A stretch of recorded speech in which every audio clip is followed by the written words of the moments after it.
మాజీ మంత్రి మల్లారెడ్డి అల్లుడు రాజశేఖర్ రెడ్డి కాలేజీ ఆక్రమణలను అధికారులు కూల్చేస్తున్న నేపథ్యంలో మల్లారెడ్డి కుటుంబం రాజకీయ సందిగ్ధంలో పడింది. ఈ నేపథ్యంలో సీఎం రేవంత్ సలహాదారుడు వేం నరేందర్ రెడ్డిని మల్లారెడ్డి అల్లుడు రాజశేఖర్ రెడ్డి కలిశారు. అయితే ఈ ఇద్దరు నేతలు కాంగ్రెస్ పార్టీలో చేరుతారు అన్నట్టుగా సంకేతాలు వినిపిస్తున్నాయి.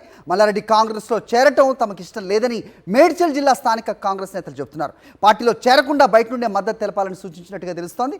తాము కాంగ్రెస్లో చేరికపై కాదు, కూల్చివేతలను ఆపేయాలని మాత్రమే వేం నరేందర్ రెడ్డిని కలిసినట్టుగా మర్రి రాజశేఖర్ రెడ్డి చెబుతున్నారు.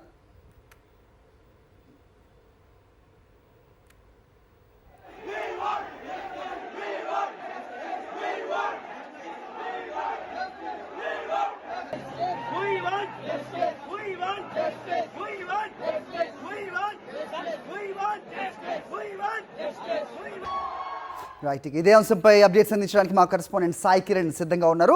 సాయి కిరణ్తో మాట్లాడదాం. సాయి కిరణ్,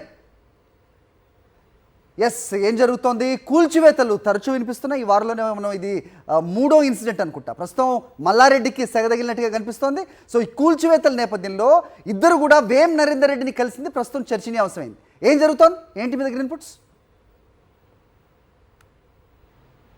హరి, మాజీ మంత్రి ప్రస్తుతం మేడ్చల్ ఎమ్మెల్యే మల్లారెడ్డి వాళ్ళ కుటుంబ రాజకీయ భవితవ్యం కొంత సందిగ్ధంలో ఉన్నట్టు కనిపిస్తుంది.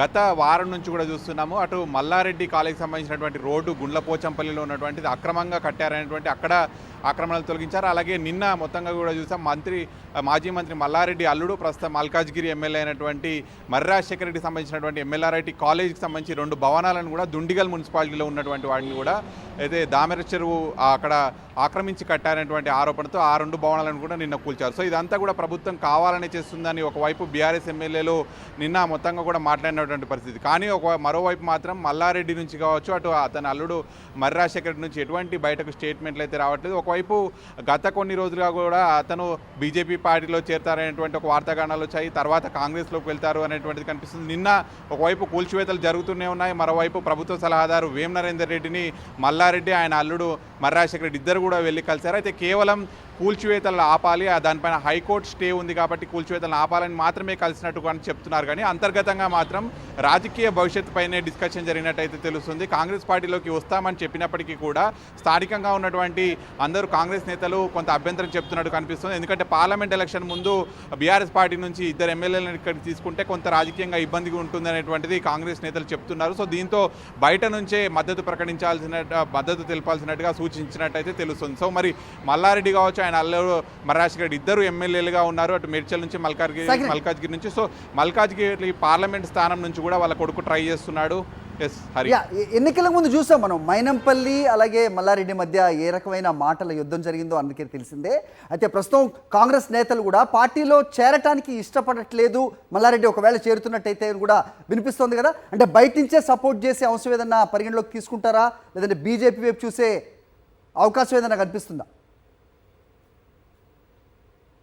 గతంలో మల్కాజ్గిరి ఎంపీగా ఇప్పుడు ప్రస్తుత సీఎంగా ఉన్నటువంటి రేవంత్ రెడ్డి ఉన్నారు. అప్పుడు మల్లారెడ్డి కాలేజీల మీద ఆయన ఎన్నో కంప్లైంట్లు ఇచ్చారు, కబ్జాలు చేసి ఇవన్నీ కూడా కట్టారని చెప్పి. సో ఇప్పుడు ప్రస్తుతంగా సీఎంగా ఆయన్నే ఉన్నారు కాబట్టి అవి కూల్చివేతలు జరుగుతున్నాయి కాబట్టి ఖచ్చితంగా కక్ష సాధింపులోనే ఇదంతా జరుగుతుందని వారు మాట్లాడుతున్నటువంటి పరిస్థితి. మరోవైపు గతంలో ఎలక్షన్స్ ముందు రేవంత్ రెడ్డికి దమ్ముంటే సవాలంటూ కూడా మల్లారెడ్డి విసిన్న పరిస్థితి. సో ప్రస్తుతం కాలేజీలు కూల్చివేస్తున్నటువంటి పరిస్థితి, ఏదైతే అక్రమంగా కట్టారని కూల్చివేస్తున్నటువంటి సందర్భంలో మరి రాజకీయంగా వాళ్ళు ఎటువంటి నిర్ణయం తీసుకుంటారనేది కూడా తెలియాల్సింది. మరోవైపు మల్లారెడ్డి కొడుకు భద్రారెడ్డికి అటు ఎంపీ టికెట్ బీఆర్ఎస్ కన్ఫర్మ్ చేసినప్పటికీ కూడా పోటీకి కొంత అనాసక్తి చూపుతున్నట్టు కనిపిస్తుంది. మరోవైపు బీజేపీ నుంచి పోటీ చేద్దామనుకున్నప్పటికీ ఇప్పటికే మల్కాజ్గిరి బీజేపీ సీటు అటు ఈటల రాజేందర్ ప్రకటించారు. మరోవైపు కాంగ్రెస్ నుంచి పోటీ చేద్దామని అనుకుంటున్నప్పటికీ కూడా స్థానిక నేతలు అభ్యంతరం చెప్తున్నారు. మరి బీఆర్ఎస్లోనే ఉంటారా, ఎంపీ ఎలక్షన్ తర్వాత మరి కాంగ్రెస్లోకి చేరుతారా, అసలు ఏం జరగబోతుంది అనేది మాత్రం చాలా సస్పెన్స్ నెలకొంది.